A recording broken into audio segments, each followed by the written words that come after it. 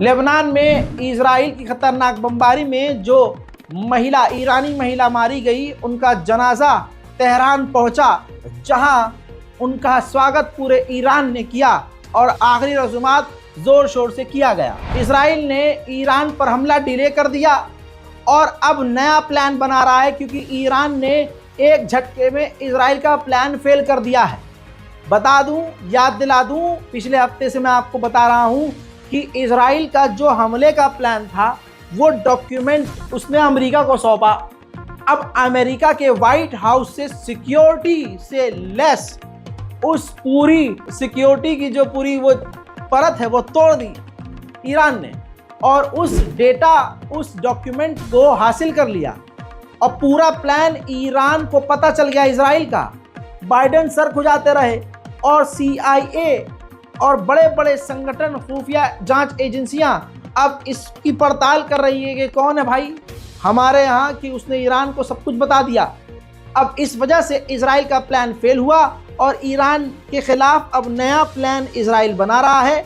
और ज़मीनी हकीकत यह है कि ईरान के खिलाफ अब इजराइल की फ़ौज दोबारा से प्रैक्टिस कर रही है, दोबारा से ड्रिल कर रही है, जंग की तैयारी कर रही है। उधर अमेरिका के विदेश मंत्री एंटोनी ब्लिंकन ने ईरान को चेतावनी दी है कि देखिए, हम तो कह ही रहे हैं, लेकिन ये मैसेज दूसरे देशों का भी है ईरान को कि किसी भी तरह से इजराइल पर हमला ना करें। जो दूसरा प्लान ईरान के खिलाफ इजराइल बना रहा है, वो लगभग पूरा हो चुका है और वॉर कैबिनेट जो हैं अभी नेतन्याहू के सामने ये हमले का प्लान रखने वाले हैं जिसे नेतन्याहू फाइनल करेगा। मेरे दोस्तों, यूएई कितने बड़े गद्दार हैं, ये अरब कितने बड़े गद्दार हैं, समझ लीजिए। खबर आ चुकी है, खबर ये है कि यूएई के एक अधिकारी ने जेरूसलम इजराइल की मीडिया को इंटरव्यू दे के कहा है कि इजराइल को ईरान के supreme leader Ayatollah Syed Ali खामनाई को हिट करना चाहिए, उनको मार देना चाहिए।